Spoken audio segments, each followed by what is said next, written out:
What's up, Reefers? Welcome to Alex Poro Corals. This is Alex Wilson, and this is my video log where you can learn from my mistakes, so come check it out. Alright, so here's a shot of my 20-gallon quarantine system, and I'm happy to say I bought some new corals. That's right, placed several different orders. One was from Keith Burklehammer over there at Reef Bum, so definitely look forward to getting some good corals from Reef Bum. By the way, check out his YouTube channel if you haven't already. That's really great information over there. Really appreciate all the hard work and information from Reef Bum and Keith over there. So keep up the good work. Let's check out the other corals here. And so I ordered some different ones, two different pink millipores from them, and two tenuous, as well as one bug out stylophora.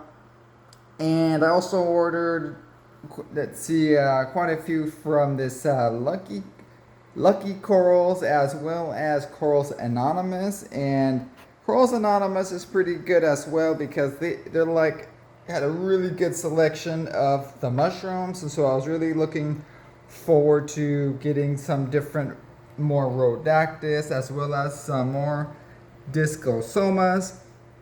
So I did find quite a few Discosomas and some gold ones that I found on eBay, so definitely happy about that. See what they're gonna do. Get it. I like the way they cover the ground, and you can put them underneath other corals, kind of in the shade, or kind of towards the back or inside of a cave. So definitely a fan of them. And yep. So let's see. What else did we got? Oh yeah. So I'm gonna move. What I'm gonna do. There's the bird's nest right there, doing pretty good right there. I think I'm gonna leave him in here, but I'm probably gonna move out all of these smaller acroporas right there, except for the rainbow splice, but move them over into the main display, as well as the green stylophora. So thinking about doing that today. And let's check out the main display, see what's going on over here. What's up, yellow thing? What's going on the main display today? We got, what do we got over here? We got Mandarin Madness. That's right. Oh, he's taking off. He's shy. Oh my god, the camera's gonna get him. He's freaking out. Well, you see, that's a wise Mandarin. That you should be leery of strange cameras coming in from right and left. Who knows, they could be some fish that's gonna eat you.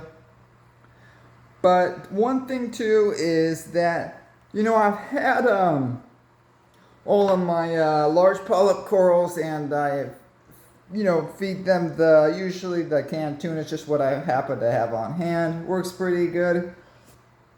And a lot of the times these corals, they eat the meat. They're can pretty much feed them just about anything that's meaty. They recognize and take it in. Not super particular. It doesn't have to be anything that the softer the better. One thing I like about the tuna in particular is that it's big enough for me to actually grab little slivers of it, enough that I can grab with my thumb and click it into each individual polyp or on top of the corals, in contrast to something like Reefing, where it just blows right off into 1,000 different particles all into the coral and filter system. So definitely a fan of that. But in this time, I've never tried to feed the fuzzy mushrooms back there or the other Rhodactis, and so I definitely did, and I was certainly surprised that they gulped it right up and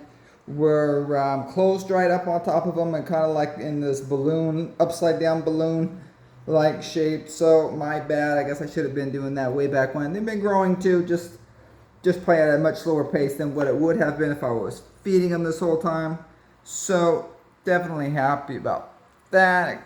Here's a top-down shot of these guys.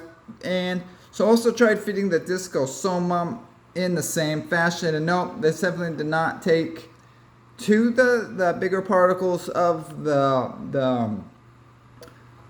canned tuna. However, the Discosoma might respond better using something like a Reefing, But it certainly is tough because they're really, really slow, you know, and there can't be anything else that's going to be bothering them and ripping the food out of the way. And, you know, and the Rhodactis are slow enough. So, you know, the Discosomas are really, I'd imagine that they're going to be taking a long time to do that. And it was hard enough with this yellow tang. I was feeding these Rhodactis, and the yellow tang was over here eating the tuna. That's right. It's picking off the tuna and driving me crazy. And over here, and it definitely is kind of that yellow tang, well, tangs can get especially aggressive when it's just the one tang or one fish all by himself.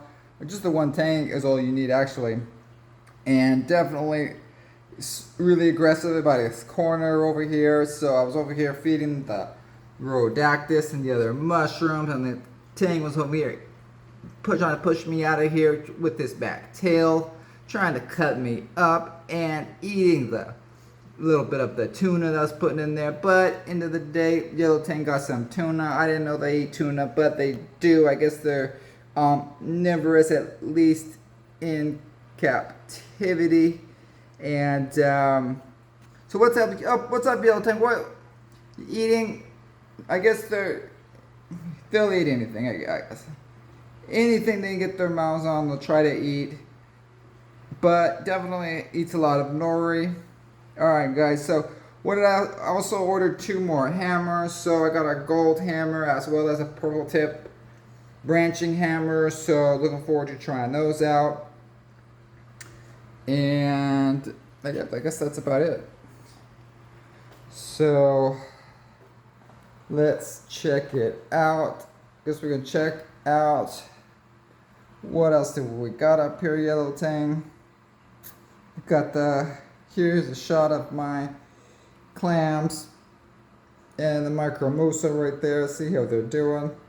Yep, looking as good as ever. My clam garden right here, 6 clams. Let's check them out. And Christmas tree worm rock. So let's check them out from the top. Yep, there they are.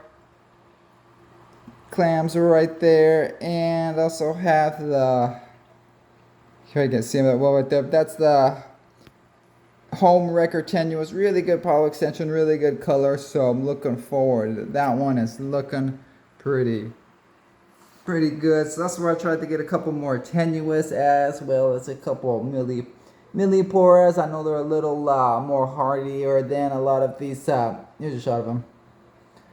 That's the home wrecker. So definitely on a little bit more hardier side than a lot of these other tables and stags and other smooth skins. So yeah, definitely looking forward to getting those and trying them out. Alright guys, well, I guess that's it. Quick update. But check it on the next one. See what's going on. See what has lived and what didn't make it. Alright guys, happy reefing. Bye.